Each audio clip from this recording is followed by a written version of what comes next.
kesempatan yang indah. Kami diberi kesempatan untuk mendengarkan sabdamu. Terlebih Tuhan, sebelumnya kami boleh menaikkan pujian dan permohonan doa. Roh Kudus, tolonglah kami agar kami dapat mendengar dengan baik dan dapat melakukannya di dalam keseharian kami. Dan berikan hikmat yang dari Tuhan kepada Kak Wahyu agar kami diberi hikmat juga untuk firman yang disampaikan nanti. Kau hadir bagi kami semua Bapa di dalam nama Tuhan Yesus. Amin. Amin. Terima kasih Bu Nunu. Ya, pada malam hari ini kita akan sama-sama merenungkan sebuah tema ya. Firman yang telah menjadi manusia dari Yohanes pasal 1 ayat 1 sampai 5 dan 14.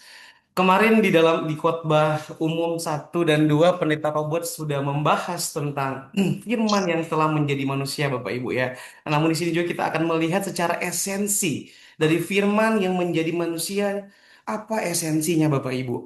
Nah, di sini kalau kita melihat ya, kita semua pasti sudah sangat familiar dengan ayat Yohanes pasal 1 ayat 1 sampai 5 dan juga dengan ayat yang ke-14. Saya tidak perlu membacakannya bagi kita semua, tetapi mari sama-sama kita sedikit mereview kembali tentang Injil Yohanes ini.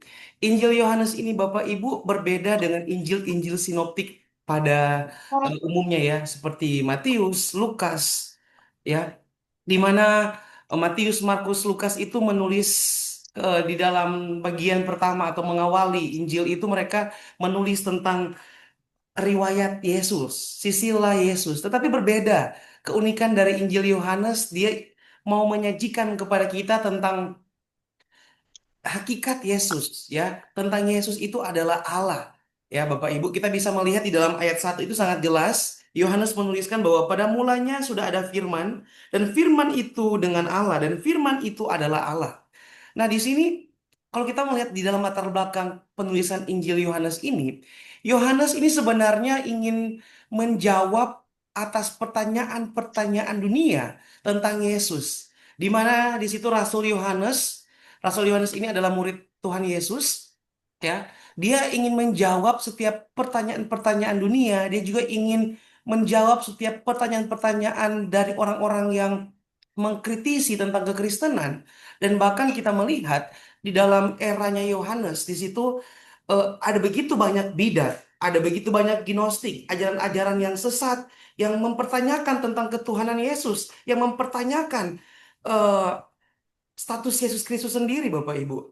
Maka di sini Yohanes ingin menyajikan kepada kita tentang siapa Yesus itu.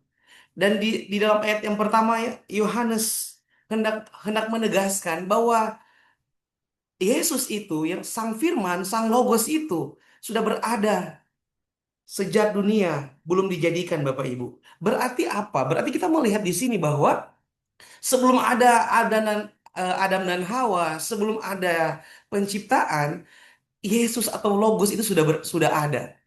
Dan kita melihat bersama-sama di dalam tujuan kenapa juga Rasul Yohanes ingin menulis Injil Yohanes ini di dalam Yohanes pasal 20 ayat 30 sampai dengan 31. Di situ Rasul Yohanes ingin menunjukkan kepada dunia dan juga kepada kita saat ini, pembaca pertama dan juga pembaca masa kini yaitu kita, bahwa Yesus itu adalah Allah dan Yesus itu adalah juru selamat dunia. Nanti Bapak Ibu baca, memang tulisan-tulisan dari Injil Yohanes ini ya, Rasul Yohanes ini itu sangat unik dibandingkan dengan tiga Injil lainnya, Matius, Markus, dan Lukas. Dia banyak menekankan tentang Yesus adalah anak Allah. Yesus itu adalah Mesias, juru selamat dunia. Dan pada malam hari ini kita juga ingin melihat, ya, kita ingin melihat tentang esensi dari Sang Firman itu menjadi manusia. Tetapi sebelum ke sana saya mau menyampaikan kepada Bapak Ibu. Di zaman Yohanes itu juga memang sudah ada bidat-bidat, ada ajaran-ajaran sesat yang mempertanyakan tentang kepribadian Yesus, tentang ketuhanan Yesus. Dan di zaman saat ini juga ada begitu banyak pertanyaan-pertanyaan yang bertanya tentang apakah Yesus itu Tuhan, apakah Yesus itu adalah Allah. Dan pada malam hari ini juga kita akan melihat bersama-sama tentang jawaban-jawaban yang Yohanes berikan kepada kita saat ini. Yang pertama kita melihat esensi sang firman itu. Esensi firman itu dia itu kekal dan dia juga itu memiliki otoritas. Di dalam ayat 1 sampai dengan ayat yang ketiga, tadi semua Feli sudah bacakan kepada kita. Di sini Yohanes ingin menekankan kepada kita bahwa firman itu kekal. Kenapa dia kekal? Firman itu dia tidak diciptakan. Pada sebelum dunia dijadikan, sebelum Adam dan Hawa ada, firman itu sudah bersama-sama dengan Allah. Firman itu di dalam bahasa asli dia menggunakan kata logos. Logos dan logos itu merujuk kepada diri Yesus, Bapak Ibu. Di situ Yesus tidak diciptakan. Kemudian kita melihat di situ di dalam ayat 1 sampai ayat yang ketiga, firman itu adalah Allah sendiri, di mana logos itu bersama-sama dengan Allah. Dan kita mau melihat juga di sini bahwa firman itu memiliki otoritas yang sama seperti Allah sendiri, Bapak Ibu. Nah, di dalam perikop ini, Yohanes ingin mengajak kita untuk melihat hubungan pribadi Yesus dan Allah sendiri. Jadi, kehadiran pribadi Tritunggal itu sangat nyata di dalam ayat ini ya. Kehadiran dari Bapa dan juga dengan anak itu Yesus Kristus memiliki sebuah relasi, memiliki sebuah hubungan di dalam karya Allah di dalam dunia ini, yaitu Allah menciptakan manusia, Allah menciptakan langit dan bumi. Sangat jelas di dalam ayat ini menekankan tentang relasi antara Allah dan Yesus itu sangat memiliki kekuatan yang sangat kuat. Di sini Yohanes juga mengapa Yohanes di dalam pasal pertama ini tidak menceritakan tentang perbuatan-perbuatan besarnya Yesus. Kenapa Yohanes tidak menceritakan tentang seluruh karya-karyanya Yesus, seluruh perbuatan-perbuatan ajaibnya Yesus? Ketika Yesus mengubah air menjadi darah, ketika Yesus merubah air menjadi anggur. Kemudian ketika Yesus memberi makan 5.000 orang, Bapak Ibu ya, dua roti dan juga eh, dan ikan di sana, dan juga Yesus juga menyembuhkan orang-orang yang sakit, menyembuhkan orang yang buta, mengusir setan. Kenapa Yohanes tidak menceritakan tentang keajaiban-keajaiban yang Yesus lakukan? Disitulah Bapak Ibu Yohanes ingin menjawab tentang pertanyaan-pertanyaan bukan dengan karya-karya yang Yesus lakukan, tetapi di situ Yohanes ingin menjawab bahwa Yesus itu adalah Allah sejati dan juga dia manusia sejati. Di dalam kemanusiaannya dia itu, dia bisa merasa sakit, dia bisa merasa haus, dia merasa lapar, khawatir seperti manusia, tetapi dia juga memiliki otoritas untuk menyembuhkan. Dia memiliki otoritas untuk membuat sebuah mujizat Bapak Ibu. Dan uniknya di dalam penulisan dari Yohanes ini, Yohanes menuliskan tentang hakikat Yesus sebagai Allah sejati, yang dimana Allah hadir, Yesus hadir ketika dunia diciptakan, Bapak Ibu. Bagaimana dengan respon kita ketika kita mendengar ataupun kita membaca tentang ayat ini? Yesus adalah Allah sejati.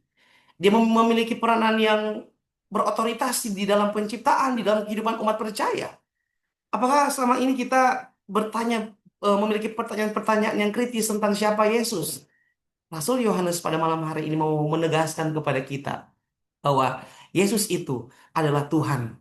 Bukan, dia bukan hanya sekedar menciptakan, bers- tetapi dia juga menjadi juru selamat.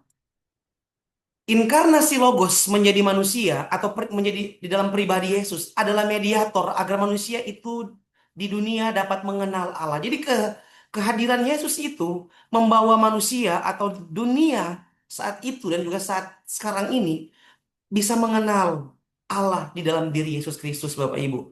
Jadi kita melihat bahwa peranan dari Yesus itu sangat berperan penting dan aktif agar manusia bisa melihat, mengenal, dan juga mengalami Allah di dalam diri Yesus Kristus. Maka dari itu Bapak Ibu, ketika saya membaca buku yang ditulis oleh John Stott ya, John Stott mengatakan bahwa penebusan Kristus membuat pikiran manusia diperbaharui. Jadi ketika kita melihat bahwa Allah berinkarnasi menjadi manusia, dia telah menetapkan, dia telah merancang sebuah karya penebusan di dalam diri Yesus Kristus. Dan ketika Yesus Kristus hadir dalam dunia, Yesus Kristus ingin manusia itu dipulihkan dan juga memperbarui pikiran manusia. pertanyaannya pada kita malam hari ini, adakah pikiran-pikiran kita yang belum diperbarui oleh oleh Injil Kristus? Adakah pikiran-pikiran kita yang mungkin belum kita serahkan kepada Tuhan dan Tuhan ubahkan? Karya Yesus di atas kayu salib itu harusnya membawa titik balik bagi diri kita untuk kita bisa diubahkan, kita diperbaharui. Baik pikiran kita, baik tingkah laku kita, dan juga cara pandang kita terhadap firman Tuhan, cara pandang kita terhadap Injil, itu harus berubah. Karena kenapa?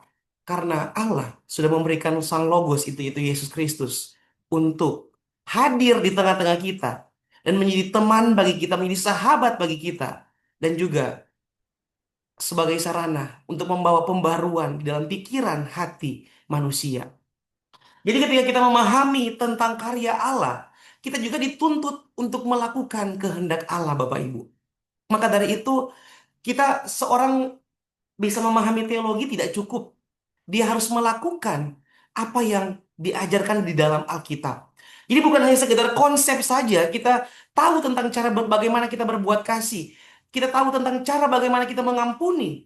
Tetapi kalau kita tidak bisa melakukannya, Bapak Ibu, itu sebuah pertanyaan bagi kita. Apakah penebusan yang Yesus lakukan di atas kayu salib untuk diri kita itu belum dihidupi oleh kita? Itu menjadi sebuah refleksi bagi kita, Bapak Ibu. Maka dari itu marilah kita memahami tentang karya Allah dan juga kita melakukan setiap karya atau kehendak yang Allah di dalam Yesus Kristus kehendaki untuk manusia lakukan. Untuk poin yang kedua, kita melihat di sini esensi dari Sang Firman itu menjadi manusia, yaitu dia membawa terang, dia membawa hidup dan terang bagi manusia. Kenapa Yesus harus membawa hidup dan terang bagi manusia? Kita melihat di sini bahwa Yohanes sedang menyatakan bahwa Yesus hadir untuk membawa hidup dan terang bagi manusia.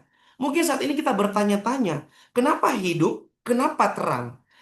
Alkitab mau menjawab kepada kita yang pertama bahwa kita melihat manusia telah jatuh ke dalam dosa. Ketika manusia jatuh ke dalam dosa, artinya apa? Mati. Jadi ini sebuah perbandingan antara hidup dan mati, Bapak Ibu.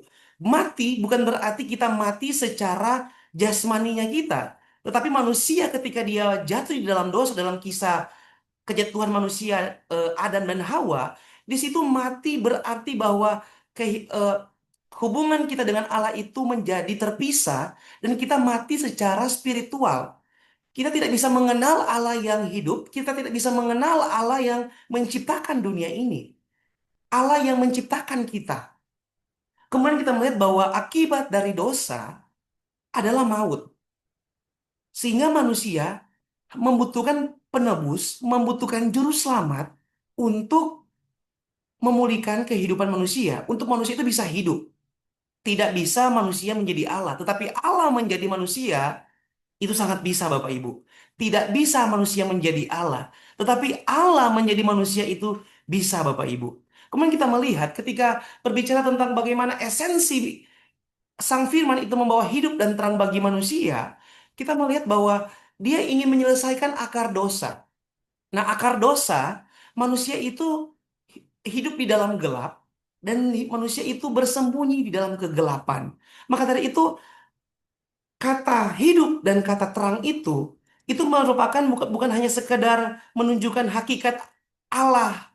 Yesus itu adalah sang sumber hidup, sang sumber terang, tetapi juga di situ mau menunjukkan kepada dunia bahwa Yesus itu ingin menyingkapkan dosa dan memberikan kepada manusia itu kehidupan yang kekal, kehidupan secara spiritual dan kekal bersama-sama dengan Bapa dan juga dengan Yesus kelak nanti, Bapak Ibu. Maka dari itu kata hidup di situ bukan kehidupan secara jasmani, tetapi kehidupan secara spiritual dan kehidupan kekal bersama dengan Yesus. Dan juga di situ kata terang itu merujuk kepada identitas Yesus adalah terang yang menyingkapkan dosa manusia. Nah, pertanyaannya bagi kita, apakah kita selama ini masih suka hidup di dalam kegelapan? Apakah kita masih suka bersembunyi di dalam kegelapan? Kristus sudah menerangi kehidupan kita. Namun apakah kita sudah memperlihatkan terang Kristus kepada dunia, kepada orang-orang yang ada di sekitar kita? Atau apakah kita telah meredupkan terang yang Kristus berikan kepada kita, sehingga orang-orang di sekitar kita tidak bisa melihat terang Kristus itu di dalam diri kita? Ini juga menjadi sebuah pertanyaan yang kritis bagi kita. Apakah terang yang Yesus berikan kepada kita, kita redupkan?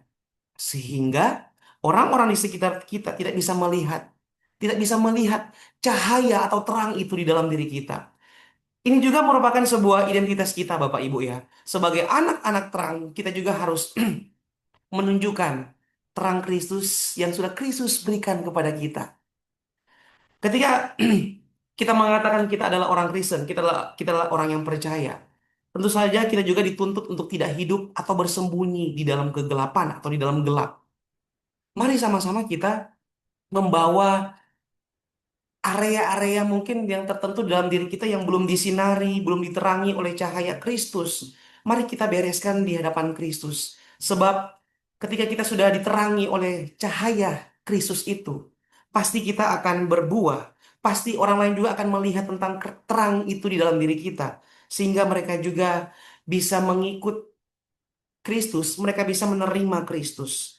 Dan marilah kita melihat bahwa Yesus datang ketika dia memberikan hidup kepada kita, ketika dia memberikan pengampunan kepada kita, jangan kita sia-siakan pengampunan Yesus itu. Ketika kita terpisah dengan sang sumber terang itu, maka kita akan dipenuhi kegelapan. Kita tidak bisa melihat jalan. Seperti Bapak Ibu ketika mati lampu di rumah ya, ketika mati lampu terus lampu mati dan tidak ada cahaya setitik pun, kita akan bertanya-tanya, kita akan mencari, aduh, mana ini senter, mana ini lilin, mana mana ini handphone untuk kita nyalakan, menyalakan api, menyalakan lilin, menyalakan flash kita di handphone. Pasti kita akan kesusahan kalau kita masih hidup di dalam kegelapan. Tetapi ketika kita hidup di dalam terang, Bapak Ibu, seperti yang Yohanes sampaikan bahwa terang itu bercahaya di dalam kegelapan dan kegelapan itu tidak menguasainya.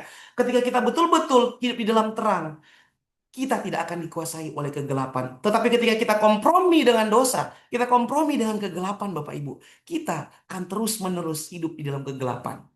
So, Bapak Ibu, pada malam hari ini, kita sama-sama diajak oleh Yohanes. Marilah kita hidup, tetap hidup di dalam terang. Jangan pernah kita meredupkan terang itu. Sebab apa? Terang itu akan menolong kita, menuntun kita untuk menjalani kehidupan, untuk melihat kehendak Allah, untuk melihat apa yang baik dan apa yang tidak baik. Maka marilah kita sama-sama hidup di dalam terang. Yang ketiga, kita melihat bahwa esensi Sang Firman itu menjadi manusia, dia itu mau tinggal di antara kita. Di sini, dalam ayat ini merupakan sebuah konklusi atau sebuah kesimpulan bahwa Logos atau Firman atau Yesus itu telah menjadi manusia serta tinggal di antara manusia dan juga dia mau menjadi sahabat bagi manusia. Seperti khotbah saya waktu minggu lalu ya. Hendaklah kita Yesus memandang orang-orang berdosa itu sebagai sahabat-sahabatnya Yesus.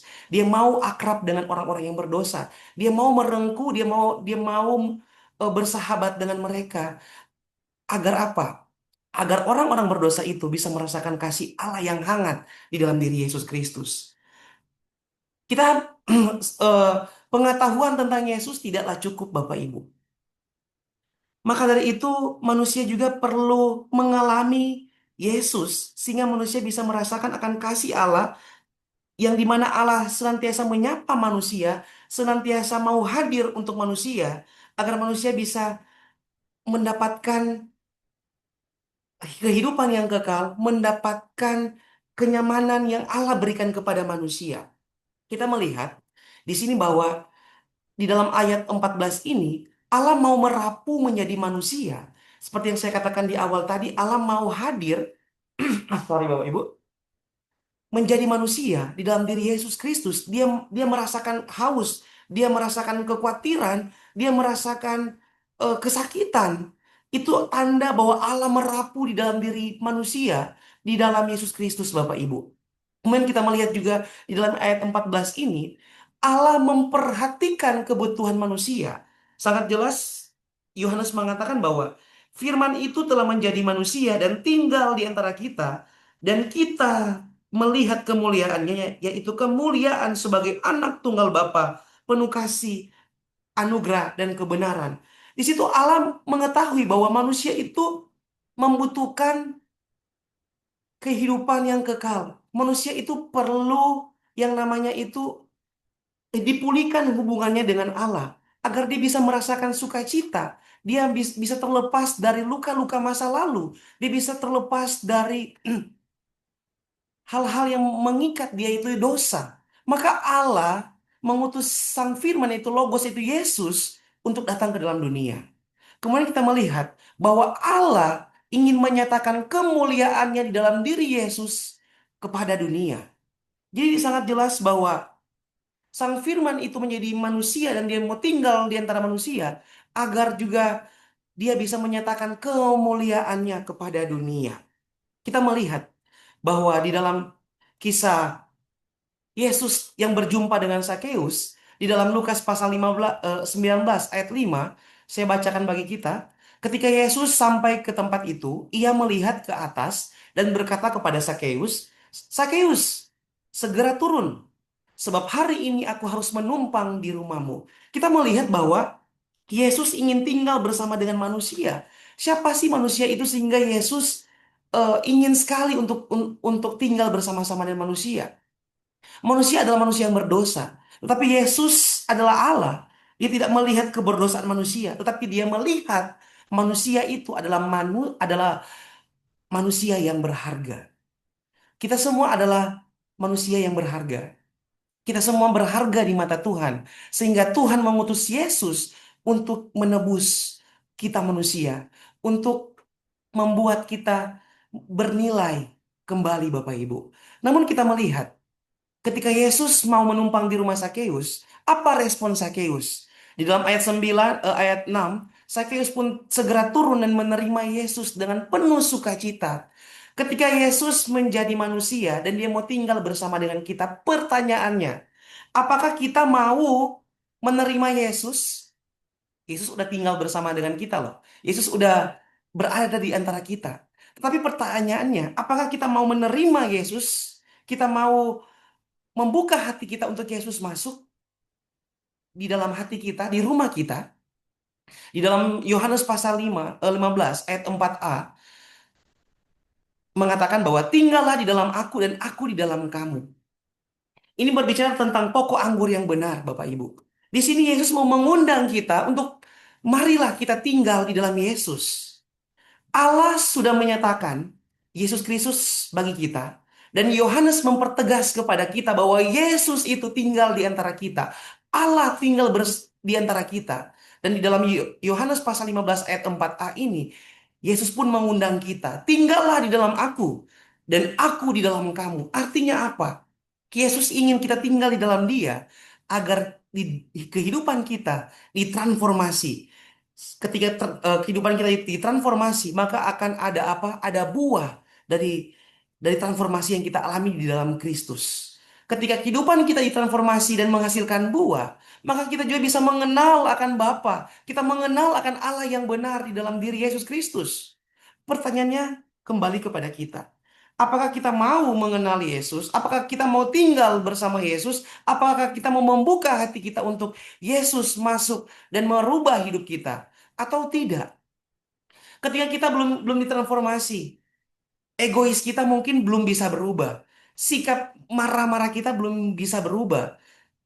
Sikap kita belum mengampuni itu belum bisa berubah. Tetapi ketika kita menerima dan juga mengizinkan ataupun kita mempersilahkan Yesus tinggal di dalam hati kita, maka saya percaya bahwa kita akan menghasilkan buah. Yaitu kita bisa mengampuni, kita bisa menerima, kita bisa eh, mengasihi orang-orang yang di sekitar kita tanpa syarat, tanpa batas. Tetapi pertanyaannya sekali lagi, apakah kita mau tinggal di dalam Yesus dan Yesus itu tinggal di dalam kita? Yesus, Bapak Ibu ya, dia selain dia membawa kehidupan, hidup dan terang, Yesus juga memberikan kepada manusia anugerah. Dan anugerah ini merujuk kepada pribadi Yesus, sifat Yesus yang dia adalah Allah yang penuh dengan belas kasihan. Dan juga dia juga telah memberikan kebenaran kepada kita manusia di atas kayu salib. Kebenaran yang diberikan kepada kita, dia mau memberikan secara cuma-cuma kepada kita agar kita bisa diselamatkan. Pada malam hari ini firman Tuhan mau mengajak kita, Yohanes mau menantang kita. Bukan hanya mengerti esensi tentang firman menjadi manusia, tetapi kita juga harus menghidupi kebenaran yang sudah diberikan oleh Sang Firman, Sang Logos, itu Yesus. Dan marilah sama-sama kita menyatakan, kita menyalakan terus cahaya yang sudah diberikan kepada kita, sebab kegelapan tidak bisa menguasai anak-anak terangnya Yesus. Maka dari itu kita sebagai anak-anak terangnya Yesus, jangan suka hidup di dalam kegelapan. Hiduplah di dalam terang, sebab di dalam terang kita bisa menemukan kehendak Allah di dalam hidup kita. Amin. Demikianlah firman Tuhan pada malam hari ini. Minta dengan kasih untuk Pendeta Imade Basra menutup di dalam doa dan juga doa berkat. Ya Tuhan, kami sungguh hidup sangat akrab dengan kegelapan, kebingungan, ketakutan, dosa, penderitaan, dan ketidakpastian tentang kebenaran. Kami sungguh bersyukur karena Engkau Allah yang berinisiatif mencari kami menjadi terang datang ke dalam dunia, menjadi manusia sama dengan kami untuk menjangkau kami. Engkaulah sumber terang, dan kami bersyukur karena di dalam Engkau memberikan kesempatan buat kami berjalan di dalam terang. Engkau tidak saja mengundang kami datang kepada terang, tapi untuk hidup di dalam terang. Dan disitulah kami merasakan keindahan berjalan bersama-sama dengan Tuhan.